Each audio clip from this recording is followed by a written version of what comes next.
యావత్ ప్రపంచంలోనే భారతదేశం వివిధ సంస్కృతి సాంప్రదాయాలకు నిలయమైనటువంటి గొప్ప దేశం. అంత గొప్పటి దేశంలో తెలంగాణ కూడా ఒక విశిష్ట స్థానాన్ని సంపాదించినటువంటి అతిపెద్ద సాంప్రదాయమైన పండుగ మన బతుకమ్మ పండుగ. మహాలయ అమావాస్యతో మొదలై 9 రోజుల పాటు కొనసాగి సద్దుల బతుకమ్మతో ముగుస్తున్నటువంటి ఈ బతుకమ్మ పండుగ తెలంగాణ ఆడపడుచుల యొక్క ఆచార సాంప్రదాయాలకు ప్రతీకగా నిలుస్తుంది. అన్ని పండుగల కంటే భిన్నంగా ప్రకృతిని ఆరాధించి ప్రకృతిని కొలుస్తూ ఆడపడుచులందరూ ఒక దగ్గర గుమిగూడి ఆడుకునేటువంటి ఈ పండుగ బతుకమ్మ పండుగ. బతుకమ్మ అంటే బతుకనిచ్చేటువంటి పండుగగా అనాది కాలం నుంచి కొలుస్తున్నటువంటి గొప్ప పండుగ. ఈ పండుగ సందర్భంగా సిరిసిల్ల పట్టణ రెడ్డి సంక్షేమ సంఘం నుంచి సిరిసిల్ల ప్రజలందరికీ బతుకమ్మ శుభాకాంక్షలు. బతుకమ్మ పండుగను మేము ఈ 8 రోజుల తర్వాత 9వ రోజు పెద్ద బతుకమ్మగా చేసుకుంటున్నాము. ఈరోజు ఇక్కడ సిరిసిల్ల పట్టణంలో రెడ్డి సంఘం తరఫున ఈరోజు మేము పెద్ద బతుకమ్మ పండుగను చాలా ఆనందోత్సాహాలతో చేసుకుంటున్నాము. ఇటు పండుగను సాంప్రదాయబద్ధంగా ఈరోజు మేము మంచి బతుకమ్మలు ఆడుకుంటూ ఎంతో ఆనందంగా ఉన్నాము. ఈ బతుకమ్మ సాంప్రదాయమే ఇప్పటి నుంచి మన పెద్దలు 60 సంవత్సరాల నుంచి చూస్తూ ఉన్నాము. అప్పటి పండుగను ఇప్పటి వరకు మేము ఎప్పుడు కూడా దాన్ని విడనాడకుండా 9 రోజులు సంపూర్ణంగా దిగ్విజయంగా చేసుకుంటూ ఈ రోజుతో మేము సద్దుల బతుకమ్మ పండుగను ముగిస్తున్నాము.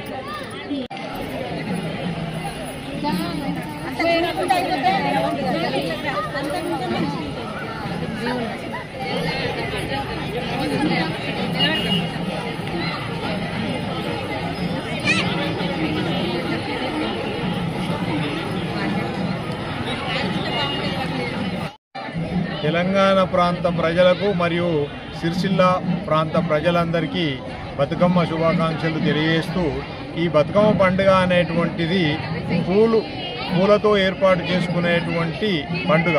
అంటే మహిళలందరూ ఈ యొక్క 9 రోజులు ఈ బతుకమ్మను రకరకాల పూలను పేర్చుకొని మరి వాళ్ళందరూ కూడా సంతోషంగా ఆడుకునేటువంటి ఈ బతుకమ్మ పండుగ ముఖ్యంగా ఖచ్చితంగా ఈ సద్దుల బతుకమ్మ అనేటువంటిది 9వ రోజు మాత్రమే నిర్వహించుకోవాలనేటువంటి ఆనవాయితీ ఉన్నది. కాబట్టి అదే పద్ధతి ప్రకారంగా మరి సిరిసిల్ల పట్టణంలో ఉన్నటువంటి ప్రధానమైనటువంటి అర్చకులు బ్రాహ్మణులు నిర్ణయించినటువంటి మరి శాస్త్రోక్తమైనటువంటి పద్ధతి ప్రకారంగా ఈ రోజు మా రెడ్డి సంఘము ఆధ్వర్యంలో సిరిసిల్ల పట్టణం లోపల మరి అందరం మరియు రెడ్డి సంఘము మరి ఇతర కులస్తులు కూడా ఈ రోజు శ్రీ వెంకటేశ్వర దేవస్థానం సమీపంలో మరి బతుకమ్మ పండుగను ఘనంగా నిర్వహించుకోవడం అనేటువంటిది జరిగింది. ఈ ఉత్సవంలో పాల్గొన్నటువంటి మరి మహిళలు మరియు పుర ప్రముఖులు మా రెడ్డి సంఘ సభ్యులు రెడ్డి సంఘ పెద్దలందరికీ మరి ఈ యొక్క బతుకమ్మ పండుగ సందర్భంగా శుభాకాంక్షలు తెలియజేస్తున్నాను. దేశంలో తెలంగాణ ప్రాంతంలో ప్రత్యేకంగా నిర్వహించుకునే పండుగ బతుకమ్మ పండుగ. ప్రతి ఒక్కరికి బతుకమ్మ పండుగ శుభాకాంక్షలు తెలియజేస్తూ, దేవుణ్ణి పూలతో పూజిస్తారు. అలాంటి పూజలు మనం బతుకమ్మ రూపంలో పూజించడం తెలంగాణ ప్రాంతంలో కొన్ని ఏళ్లుగా జరుగుతున్న ఆనవాయితీ. ఈ పండుగ ప్రత్యేకత మహిళలు ఒక బలవంతంగా ఏర్పడి ఆడుతూ ఈ పండుగను సెలబ్రేట్ చేసుకోవడం జరుగుతుంది. ఈ పండుగను ఈరోజు సిరిసిల్ల ప్రాంతంలో శ్రీ వెంకటేశ్వర దేవస్థానం ఆధ్వర్యంలో ఊరు ప్రధాన అర్చకుల నిర్ణయం మేరకు ఇక్కడి చుట్టుపక్కల ఉన్న అన్ని కులాలు, రెడ్డి సంఘము, ఇతర కులాలు, వైశ్య సంఘము, బ్రాహ్మణ సంఘము, అనేక కులాలు సంబంధించిన మహిళలు ఇక్కడ చేరుకొని అత్యంత అద్భుతంగా వైభవయుతంగా ఈ బతుకమ్మ పండుగను ఈరోజు నిర్వహించుకోవడం జరుగుతుంది. దీనిలో ప్రతి ఒక్కరూ పాల్గొన్నందుకు ధన్యవాదాలు తెలియజేస్తూ అందరికీ మరొకసారి బతుకమ్మ విజయదశమి శుభాకాంక్షలు. శ్రీమాత్రే నమః. సర్వమంగళ మాంగళ్యే శివే సర్వార్థ సాధకే శరణ్యే త్ర్యంబకే గౌరీ నారాయణ నమోస్తుతే.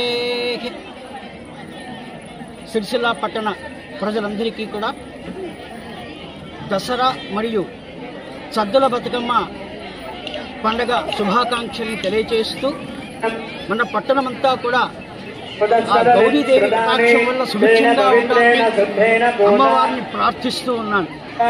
ముఖ్యంగా ఈరోజు జరుపుకునేటువంటి ఈ బతుకమ్మ పండుగ సంబరాలు అనేటువంటివి అనాదిగా వస్తున్నటువంటి ప్రాంతాల అనుసారంగా ప్రాంతాల వారీగా జరుపుకునేటువంటి పండుగ.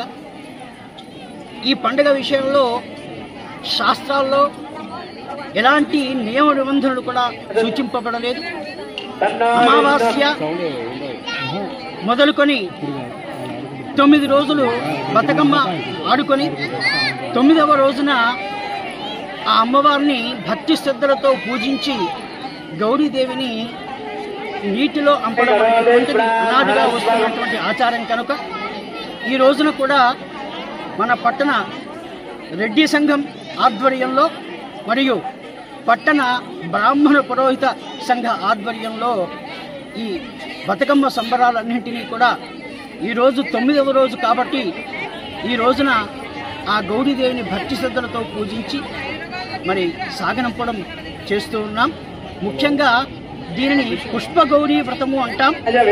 రకరకాల పుష్పాలతో ప్రతిరోజు కూడా ఆ గౌరీదేవిని అర్చించి 9 రోజులుగా పూజించి 9వ రోజు అమ్మవారిని సాగనంపడం అనేటువంటిది వస్తుంది. అదేవిధంగా శరన్నవరాత్రాలు జరుపుకుంటాం. మనం అమావాస్య తెల్లవారి నుండి భాద్రపద అమావాస్య తెల్లవారి నుండి జరుపుకుంటాం. మరి ఈ నవరాత్రి ఉత్సవాలకి అదేవిధంగా బతుకమ్మ పండుగకి ఎలాంటి మరి సంకోచం లేకుండా జరుపుకోవడానికి మనకు పెద్ద నిర్ణయం చేయడం జరిగింది.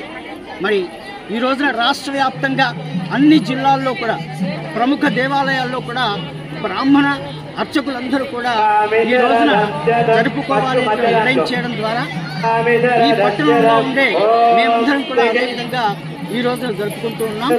మరి కొంతమంది అష్టమి రోజు అంటున్నారు. అమావాస్య మొదలుకొని 9వ రోజు లెక్క పెట్టుకుంటే అష్టమి అవుతుంది కనుక అది అనాదిగా వస్తున్నది. కానీ దుర్గాష్టమికి దీనికి ఎలాంటి సంబంధం ఏ శాస్త్రంలో కూడా చెప్పబడలేదు కనుక ఈ రోజున ఇలాంటి సంశయం ఎందుకు వచ్చింది అంటే ఈ వారం రోజులుగా తిథిద్వయం అంటాం.